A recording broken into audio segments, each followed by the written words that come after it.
ना हिंदू की जरूरत है, ना मुसलमान की जरूरत है। राष्ट्र निर्माण के लिए केवल सच्चे इंसान की जरूरत है, केवल सच्चे इंसान की जरूरत है। जरा सोच कर देखिए, पेड़ पौधे और शाखाएं भी परेशान हो जाएं अगर परिंदे भी हिंदू मुसलमान हो जाएं।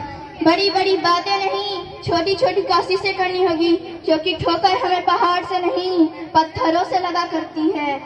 मेरी देश की जिम्मेदारी नहीं बनती कि वो हमें आगे ले गए, बल्कि हमारी जिम्मेदारी बनती है कि हम अपने देश को आगे ले गए, हम अपने राष्ट्र को आगे ले गए, हम अपने वतन को आगे ले गए। तो मैं सैल्यूट करना चाहूंगी कि सरहद पार खड़े हर एक जवान को, इस देश की पुलिस शासन, किसान और हर एक उस व्यक्ति को जो अपना काम पूरी ईमानदारी, पूरी मेहनत और पूरी लगन से करते हैं, जिनके बिना तो राष्ट्र निर्माण की कल्पना करना भी असंभव सा लगता है। तो अंत में बस मैं ये कहना चाहूंगी कि मेरा हिंदुस्तान महान था, महान है, महान रहेगा। मेरा हिंदुस्तान महान था, महान है, महान रहेगा। होगा हौसला सबके बुलंद का, तो एक दिन पाकिस्तान भी जय हिंद कहेगा। पाकिस्तान ही क्यों, सारा जहान ही जय हिंद कहेगा, क्योंकि सारे जहां से अच्छा हिंदुस्तान हमारा। हम बुलबुलें हैं इसके, ये गुलिस्तान हमारा, ये गुलिस्तान हमारा। जय हिंद, वंदे मातरम। ना घबरा जाना, तू एक इंच पीछे न हटना चाहे, इंच इंच कर जाना चाहे, इंच इंच कर जाना। इस तरह पूरा परिवार अपनी देशभक्ति साबित कर रहा था। तब देश बलिदान मांगता था, तब देश मर जाने को, मिट जाने को, फांसी चढ़ जाने को कहता था। पर अब देश मर जाने को नहीं कहता, मर जाने को, मिट जाने को, फांसी चढ़ जाने को नहीं कहता, बल्कि मेरे विचारों से यदि कोई व्यक्ति अपना काम पूरी ईमानदारी, पूरी मेहनत और पूरी लगन से करता है, तो वही सबसे बड़ा देशभक्त है।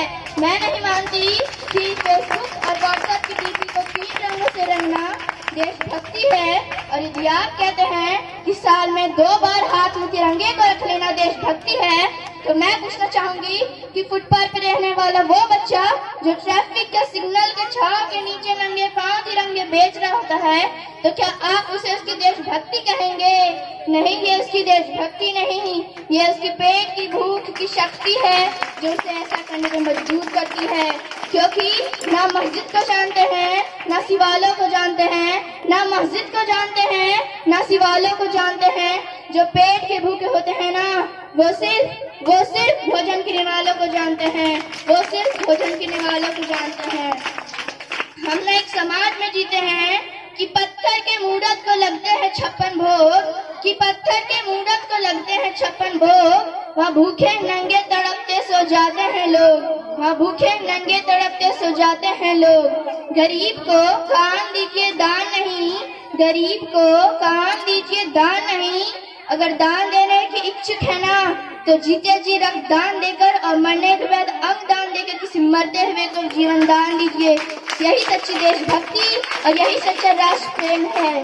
परंतु एक बेचारी बीमारी मुझे अभी भी नजर आती है कि हम सबसे बड़े लोकतंत्र में जहाँ हिंदू पैदा होते हैं, मुस्लिम, सिख और ईसाई भी पैदा होते हैं, लेकिन बदकिस्मती से अब इंसान पैदा नहीं होते, बल्कि मेरे विचारों से ना हिंदू की बेड़ियों से मुक्त हुआ और सभी भारतवासियों ने आजादी की एक सांस ली। फिर 65, 71 और 75 के युद्धों में अपना सुहाग गवा देने वाली औरत चीख चीख कर कहती थी कि प्यार भी भरपूर गया, प्यार भी भरपूर गया, मांग का सिंदूर गया, नन्हे नौने हालों की लंगोटियां चली गई, छोटी छोटी बेटियों की चोटियां चली गई, बाप की कमाई गई, भाई की पढ़ाई गई। ऐसा एक विस्फोट हुआ, पता ही नहीं चला कि पूरे जिस्म की कई बोटियां चली गई।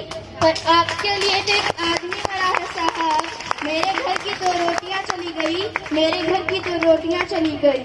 वाले हालात पैदा हो जाने के बावजूद भी एक माँ अपने पुत्र को सरहद पार दुश्मनों की धज्जियां उड़ाने के लिए भेज देती थी और